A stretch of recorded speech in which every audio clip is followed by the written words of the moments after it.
Hey folks, Captain Jim coming to you with another video. This will be a little different than the motorcycle, music, or travel videos that I do. Today I'm going to do an interview with our daughter Stephanie and talk to her about the Guide Dogs for the Blind program that she and her husband Dan work with. Let's go. Good girl.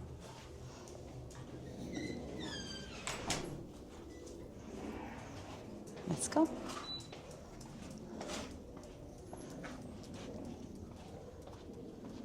This is our daughter Stephanie. Hello. And This is Rubina. this pretty girl down here is Rubina, Let's go.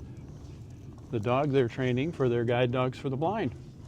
We're going to take a little walk Hi. through the neighborhood and just ask Steph a few questions about the program. So Stephanie, Yes, sir. how did you get involved with Guide Dogs for the Blind? Well, it started perhaps a little selfishly.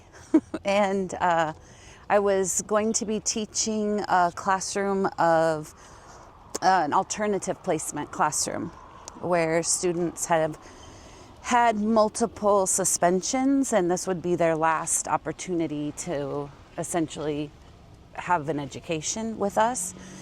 And I really, for years, we'd been reading research about how dogs in the classroom are therapeutic, they reduce stress levels with the students.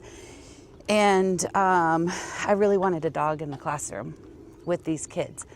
And so when I talked to my administration, there's no pets in the classroom, and that's very typical in a school setting. And so I started to look into options of, like, could I get a dog that was my own dog and do therapy training with the dog or something like that. And then somebody that I had known and worked with in my past had brought up the idea of Guide Dogs for the Blind. I'd never heard of it before. I didn't know that normal, everyday people could raise guide dogs.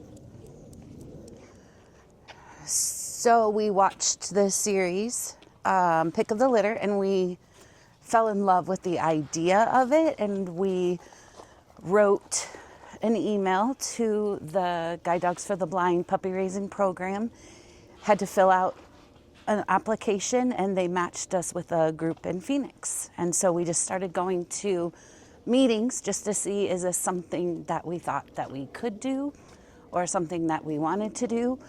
Our employers were super supportive of it, and we're excited about the thought of having a dog on campus.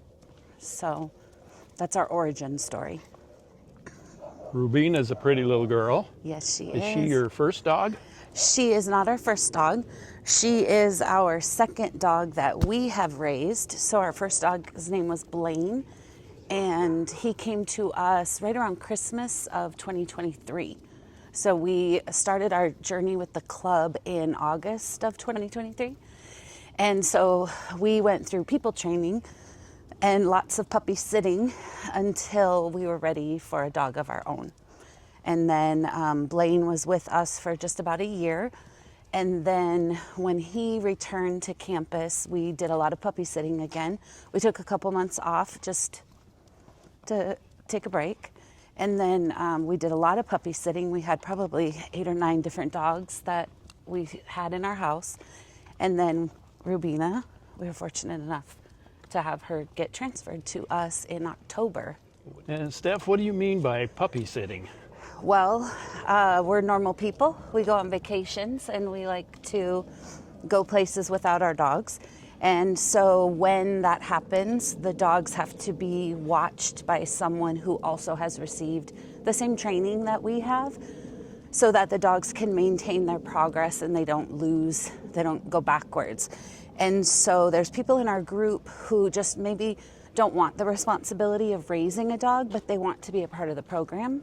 So they are puppy sitters, or maybe they have a work situation where they can't take a dog to work.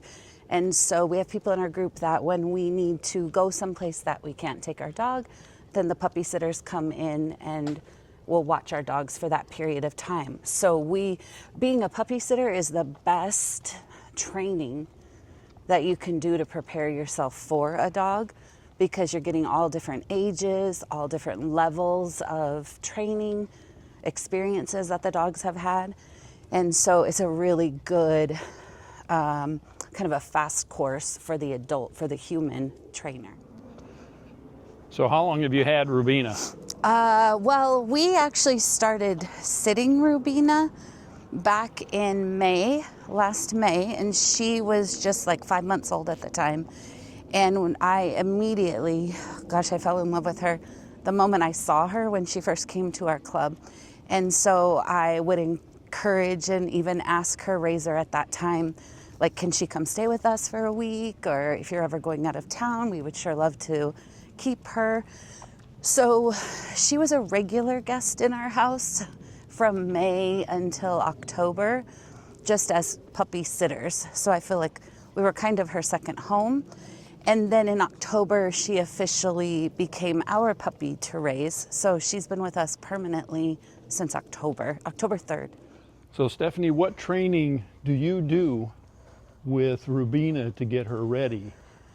So my job as a puppy raiser is not to train her to be a guide dog. She will go to formal training by someone much more experienced. Good girl.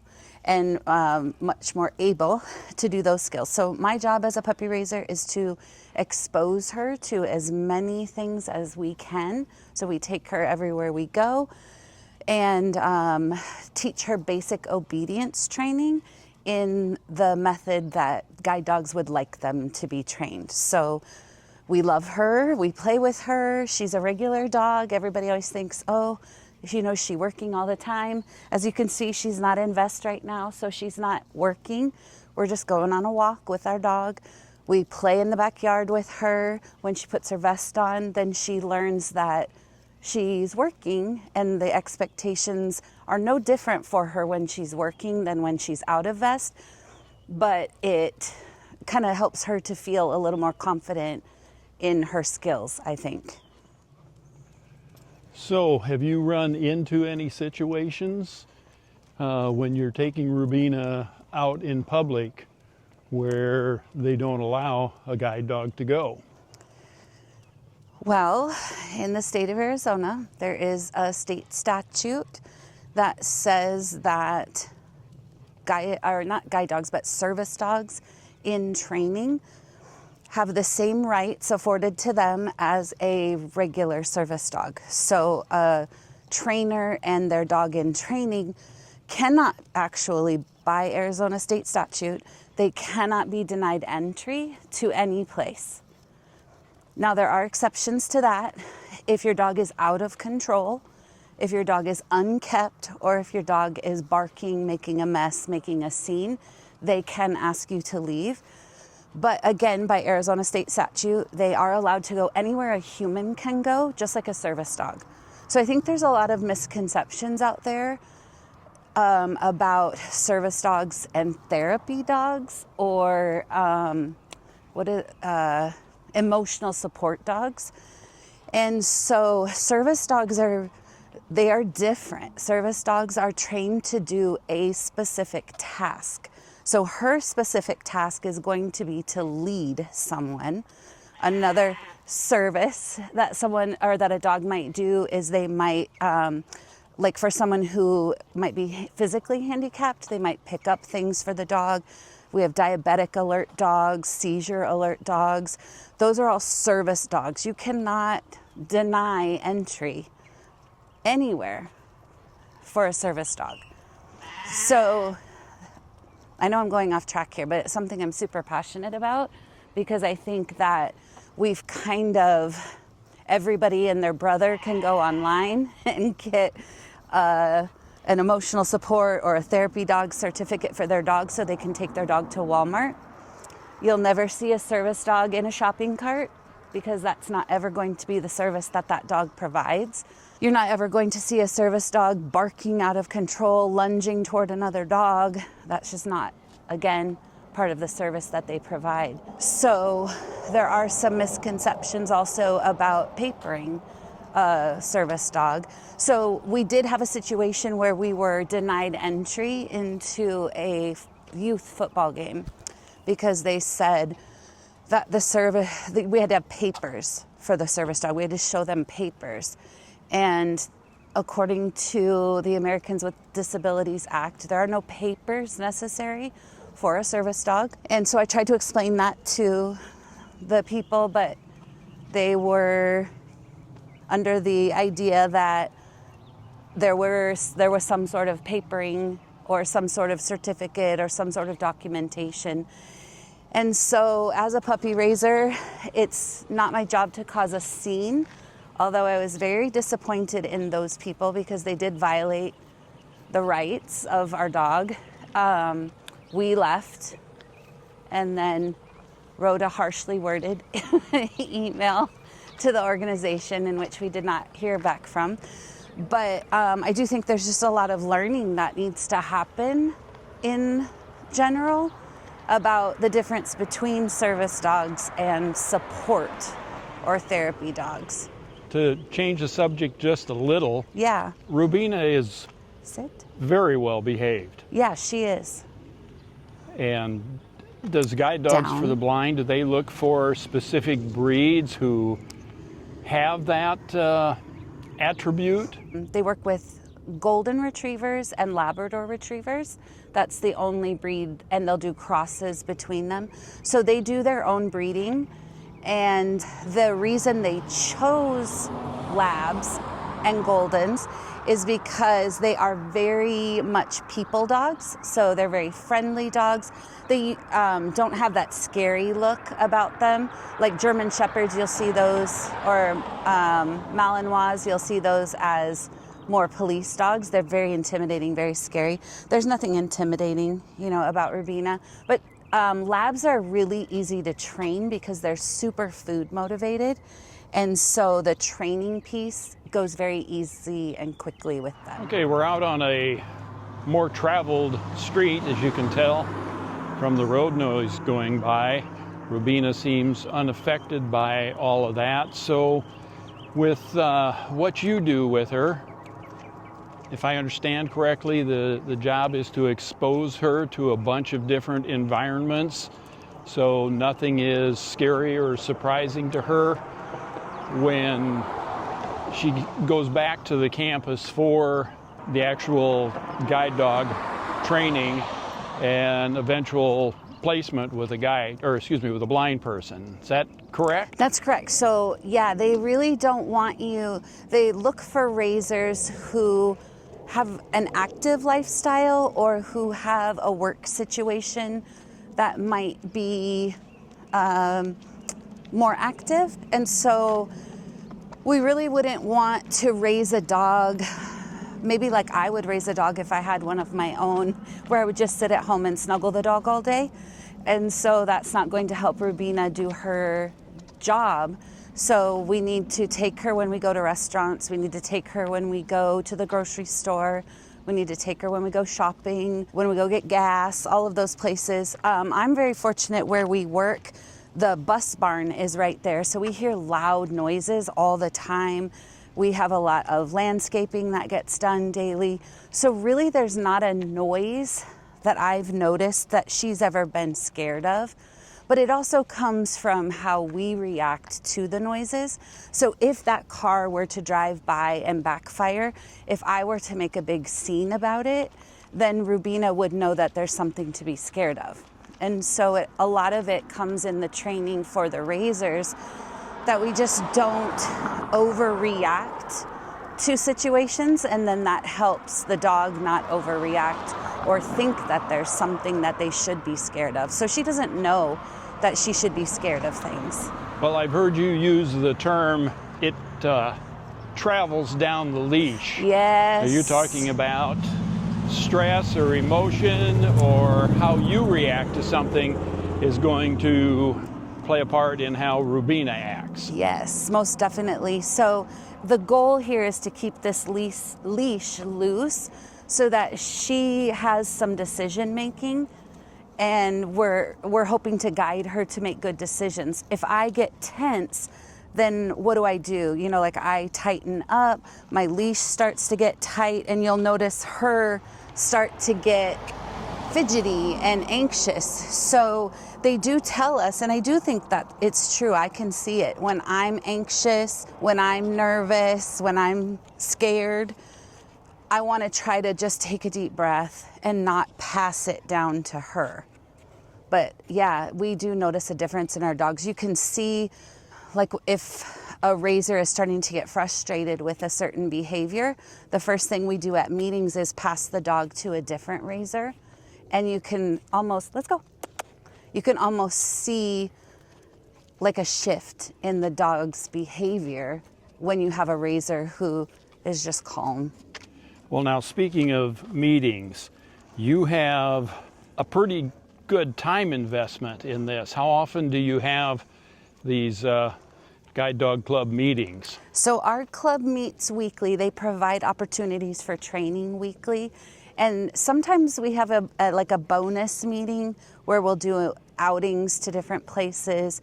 We've been on, was it Roosevelt Lake? We went on a boat ride. And so some of that stuff happens on the weekends. But once a week we meet up as a club and we do training or we do experiences with the dogs. So when you're training, you reward with a treat, a kind word. What's your reinforcement that you use?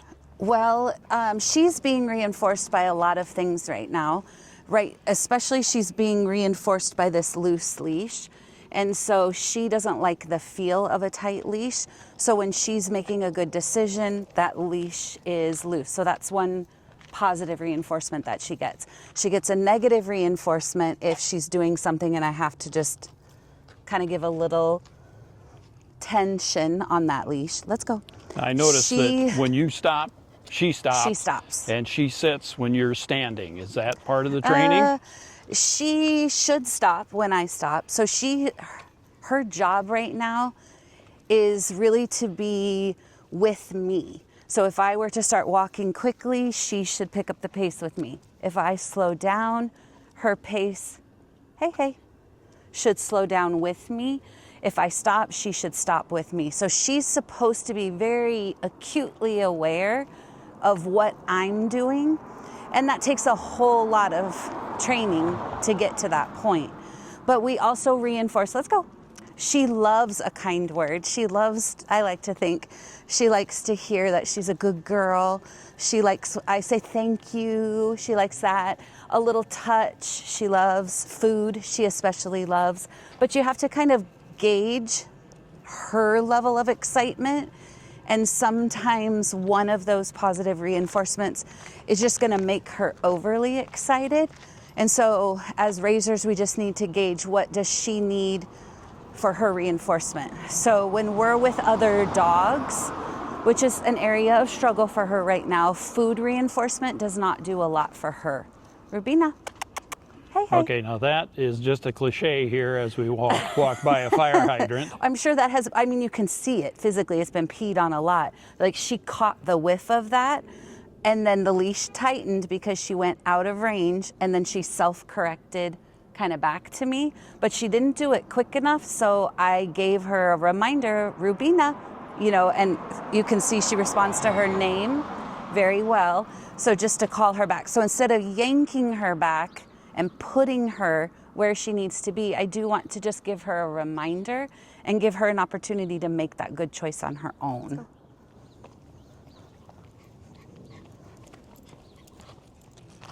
So when you're out in public with Rubina, what is the general reaction of people out there? Because I understand that people are going to go, oh, look, it's a puppy. It's a puppy. I think I was just saying this to you a few weeks ago, that I don't understand. Like, people see dogs all the time, but they see my dog, they see her in her bright green vest, and it's always, oh, look, it's a dog, it's a puppy, oh my gosh. And then I think you and I were standing outside talking, and a car drove by with a dog hanging its head out the window, and what did I do? Oh, it's a puppy. So we all do it because we see dogs and we get very excited. A lot of people, I do find, like if we were doing this walk right now and she had her vest on, it would draw much more attention and people would comment more. So if we go places where it's allowed that you could have a pet, I typically don't put her vest on because I just don't want the attention for her. It is kind of a struggle for a lot of the dogs when they're puppies. People's first reaction is to do this and lean down and, oh, it's a puppy. And that's like the universal, come run to me and jump in my face. And we don't want to practice that. So sometimes it's just people. Actually, we were at the airport the other night picking up our niece, and a person came up and they always want to touch the dog. So just reminding them that she's working right now. Thank you so much for asking, but we can't do touch right now. And people are very kind about that and seem very understanding about that. So have you had people ask you when Rubina is in her vest? It's very obvious you're not blind. It is very do obvious. they ask about that? No, nobody ever asked about that. Her vest does say puppy in training. And so I think people can read that and they'll see, like, a lot of people do tend to know the word work, and they'll ask, is she working? Yes, she's working. And that's her symbol. Thank you. Good girl. Good job. That's her signal that she's to be left alone, when she's working. But it is surprising to me how many people want to touch my dog. And I think about, like, if I'm walking my dog like we are on the street right now, nobody has come up to us and asked if they could touch her. But if she has her vest on, it's surprising how many people want to come up and touch her. Well, it may be the fact that we're filming this too, that people are probably a little less likely to interrupt a session. Yeah, exactly. Yeah. And we're walking into a park area now, and there may or may not be little kids playing here. And how do you handle that when little kids come running up to Rubina? Well, that happened actually in this park not too long ago. There was a little girl that was playing on the slide, and she had an adult with her, and the adult, I think, could see, she immediately, her eyes locked in on Rubina and I. And I assume it was a dad. He was like, no, leave the dog alone, no.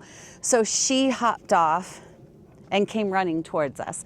And you say a lot about, just in general, you need to be situationally aware. When you're managing a dog, you especially need to be situationally aware and be on the lookout for things that might come up that could be impactful for your dog. And so I could see this little girl, her eyes were all aglow, and she wanted to come up and pet the dog. And so I had to get just a step ahead of her just to say, sweetheart, no, we don't go up to dogs we don't know.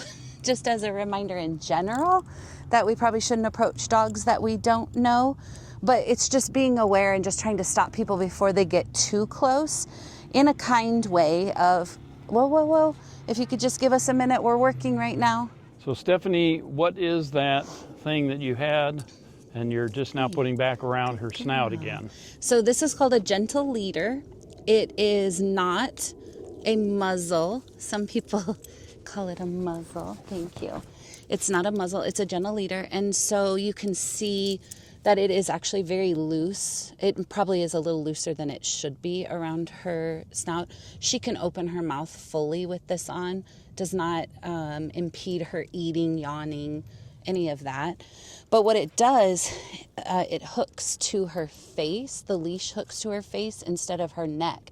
And so she receives a redirection very quickly and in a way that is noticeable to her. So they talk about dogs getting like toughened necks. If you see people who their dog pulls them around a lot, the muscles in their neck gets kind of dead. And so then when you pull, the dog doesn't feel that and doesn't follow your response. So this is just a gentle way to remind her that we need to go a different direction, or we're pulling and we shouldn't be. So nothing should ever be done harshly or sharply when you're wearing the gentle leader, because it is attached to their face and their faces are very sensitive. So again, this is just a way to make a correction in a very easy, noticeable way for her. Hey, Steph, we know Rubina is not your dog, She's not my dog. that she belongs to the Guide Dogs for the Blind organization. How tough is it when your time with her? What's up? Yeah, so it is bittersweet because it is one of the hardest things. Like you know how much we love her, and we love all of the dogs, but she is a really special dog.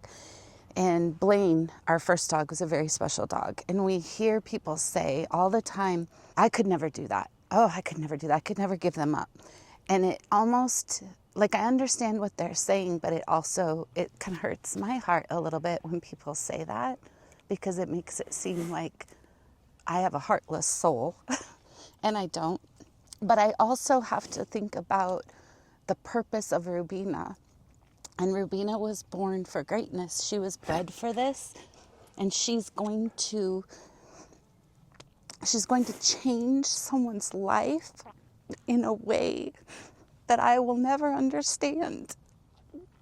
And so I feel like, in my life, I live a very normal life, and how beautiful that is.